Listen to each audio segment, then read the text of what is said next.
Hello everyone.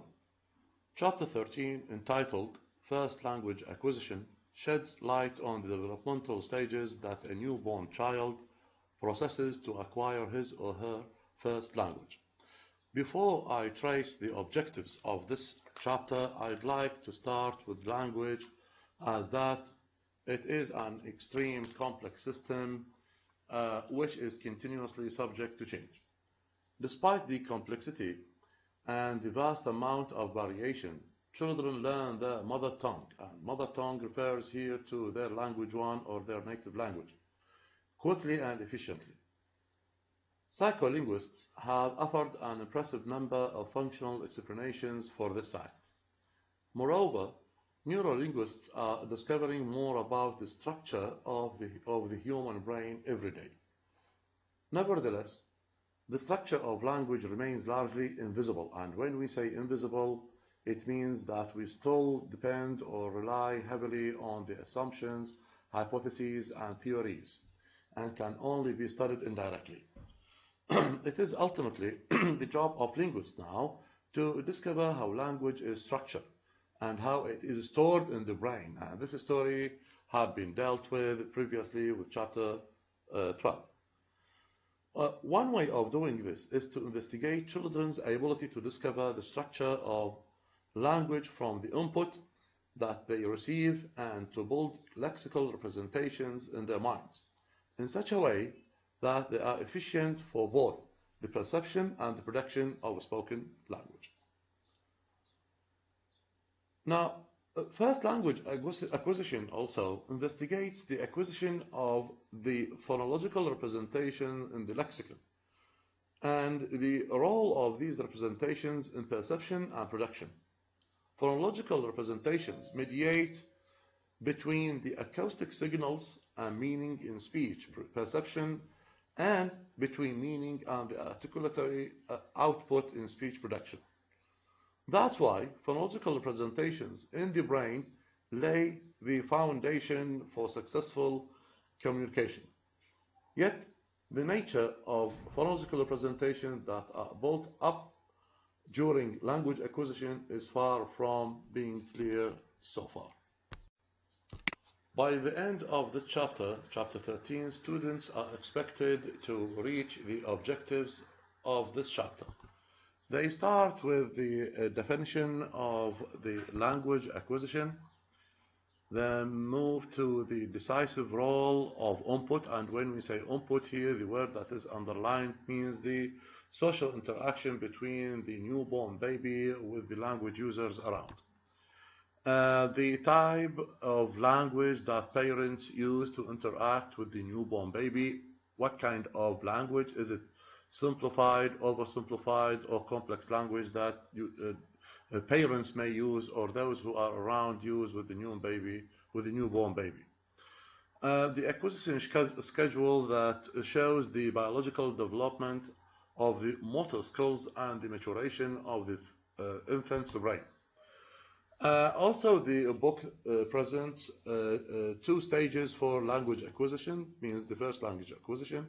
We have the pre-language stage, which starts with cueing, babbling, the one-word stage, the two-word stage, and we have the telegraphic stage, which is a transformational stage between the pre-language and the language stage as a mature or understandable language. And with the language stage, again, here we need to be introduced to the development of the morphology, development of syntax, and the development of semantics.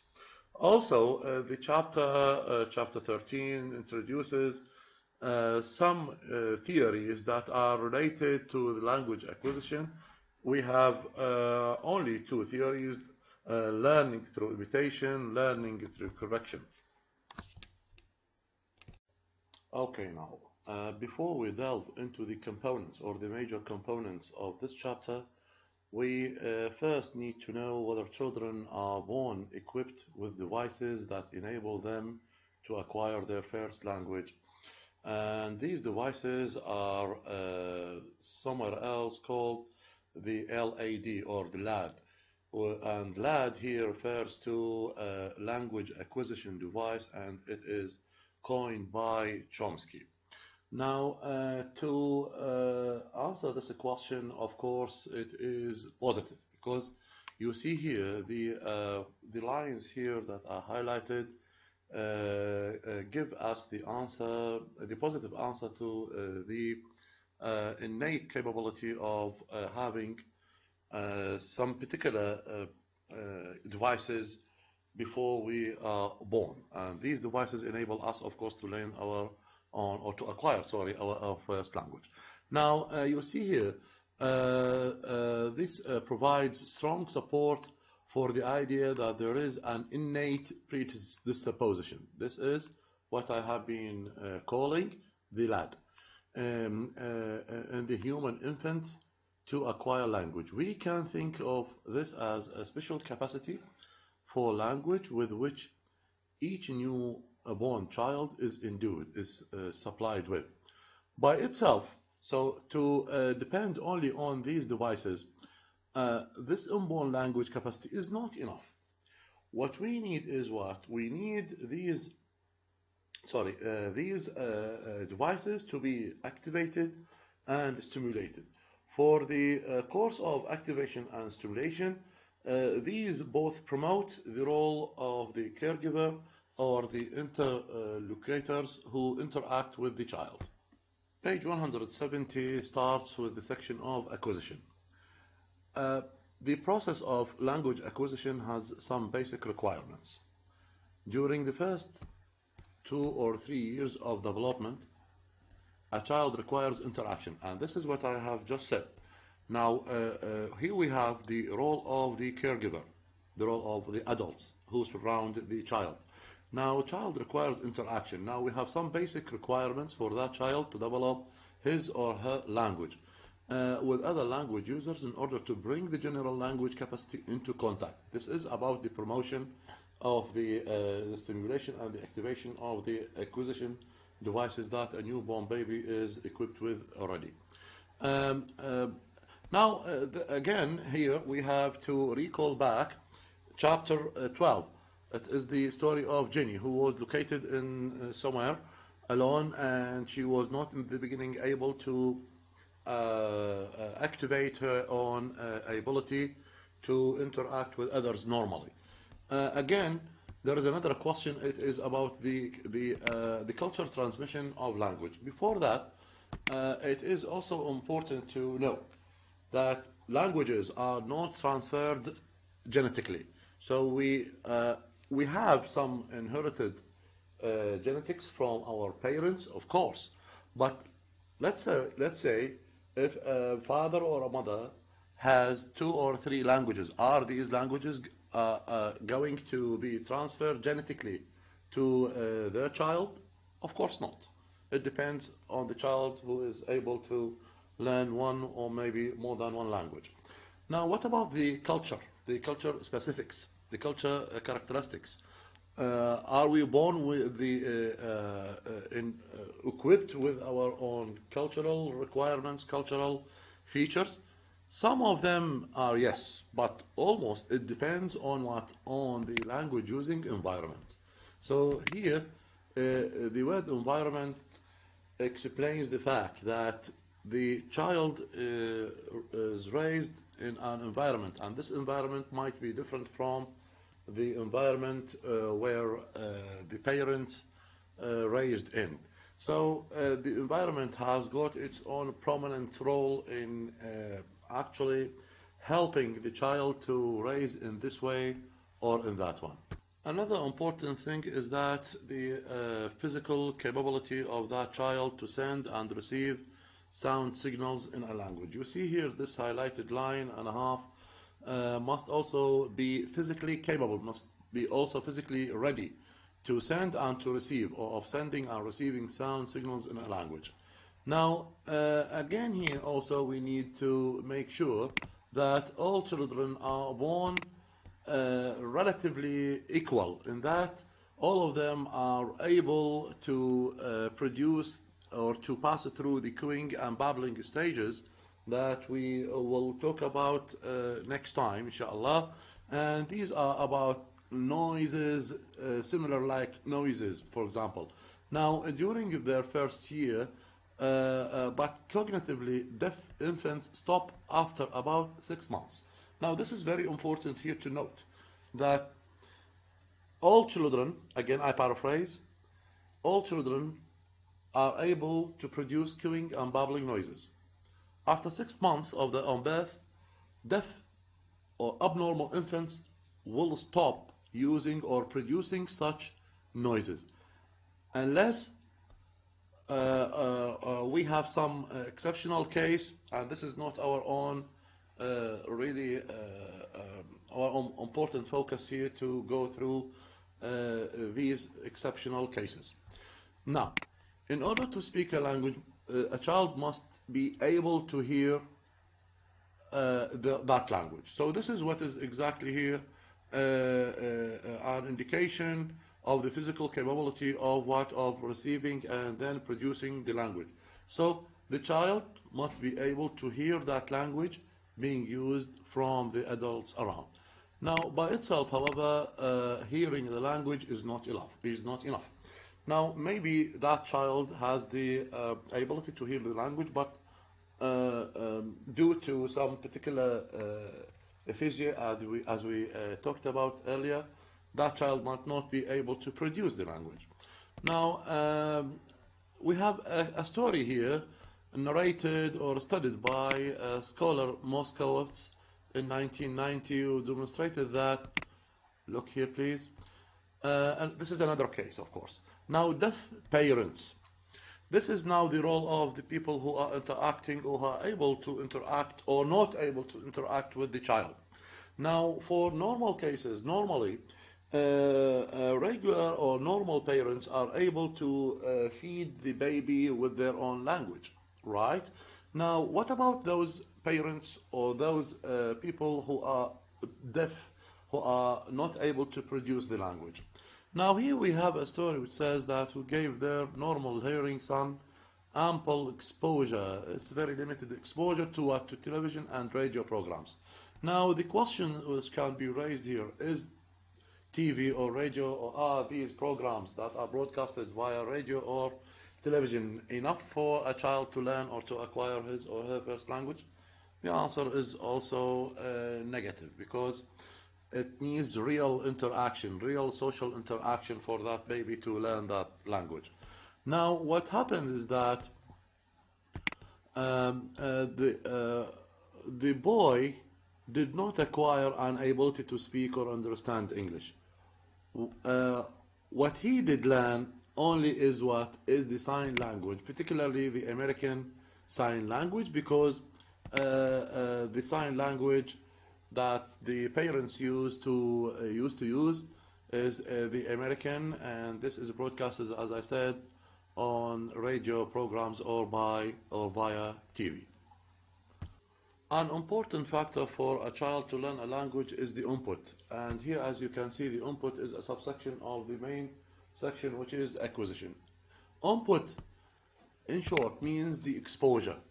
And here we have, under normal circumstances, human infants are certainly helped in their language. Of course, the parents, they play the role of helping their child to learn that language. Acquisition by the typical behavior of older children and adults. You see here, those are people who interact with that newborn baby in home environment, who provide language, sample, or the input. Now, here, of course, we need to know some specific features of that language. What kind of language that adult people use to interact with a newborn baby? Now, is it the same conversation or the dialogue that we pass through every day with adults? Is it an adult to an adult interaction, or there are some specific features that are, of course, promote the meaning of that particular language? Now, let's see here. Adults such as mom, dad, and grandparents tend not, you see here, tend not to address the little creature before them as if they are involved in normal adult to adult conversation. Very live example, of course, many of us, if not all, have babies at home. Do we use the same language style with them? as compared to the language that I use, for example, or that you use with an adult? Of course not. That's why here we need to specify some characteristics that distinguish this language from, I mean, the language with a child from the language with an adult. The characteristically simplified speech, طبعا, of course it is simplified speech style adopted by someone who spends a lot of time. Now, a lot of time means here the much time of exposure that an adult may use to interact with a child so as to fasten the process or help the process to be fastened, and then it produces maybe a language which can be understandable or can be understood, sorry, or interpreted. Now, of course, again here, the much time we spend to expose a child to a language, the faster that child learn that language, and vice versa. Interacting with a young child incorporates, helps a lot of forms associated with baby talk. Now, what is baby talk? These are either simplified words. Now, if you are asked what is baby talk, it is that simplified words like Tommy, Nana, or alternative forms like repeating or the repetition of some simple sounds and syllables. Also, these are of course examples that you see here in front of you. It is also characterized by frequent use of questions. Now, when we talk to a child, we almost, not always, we almost try to raise questions, which is the very simple form for that baby to receive the thing that we want to address him or her. Also, we use what an exaggerated, or we exaggerate in our intonation to pass a message for that baby with extra loudness, slower tempo. Slower tempo, it means we use the words simply step by step with very clear and distinct pronunciation with an oversimplified form. And we use also what longer pauses. So we do not state, for example, complete sentences or forms of sentences all together successively one after another. No, we need to break these sentences, simplify it, raise question intonation, and very slow tempo. Sometimes these features sometimes are described as the motherese. So it is called the motherese. Okay, it means the language that a mother uses with her baby, and it is child-directed speech. Of course, we have some intention and purposes to direct our own words, or let's say phrases, to that baby. This is generally called, now we come linguistically, this process is called, or this activity is called, a caregiving or a caregiver speech. Caregiver speech is defined as a type of conversation structure that seems to assign an interactive role to the young child even before he or she becomes a speaker participant. It means maybe a developed form of a language that child can participate with others.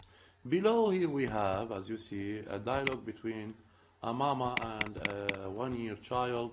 You can read it, and you can, of course, touch upon some of the features that we have just talked about, what is meant by that caregiving or oversimplified language.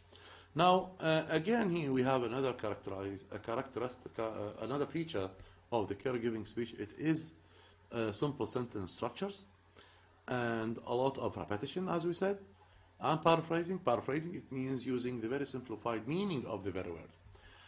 With reference largely restricted to the here and now. It means to place and time. Place and time. Now, the coming lines actually summarize the whole story here. If the child is indeed in the process of working out, this is maybe a form of a question that you might be asked later.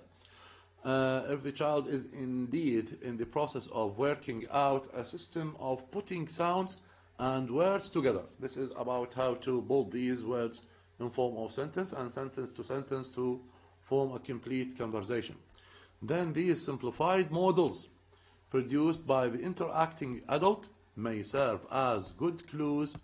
It is good helper, you see here, clues to the basic structure organization involved. Now this section, the acquisition schedule, is the last point that I want to raise in this video. It is actually that children have a natural capacity to identify some aspects of linguistic input during their early years of life. This acquisition capacity needs a constant exposure to the language, as we have already said, where the children will be able to actively practicing the language that they are trying to develop or learn, and then to prove this language when they come to speak. So now here we may raise a question like, do children develop their biological activities like sitting, crawling, walking, and so on, similarly to the process of acquiring their own first language? Let's discover the answer of this question through or from the highlighted lines in front of you. Now, particularly, let's first try to read some of the first part of the answer of the question that I have raised. Now, all normal children develop language at roughly the same time, along much the same schedule. So all children, all new babies, develop their own biological. This is about their own biological activities, the physical, biological, or the physical and biological activities.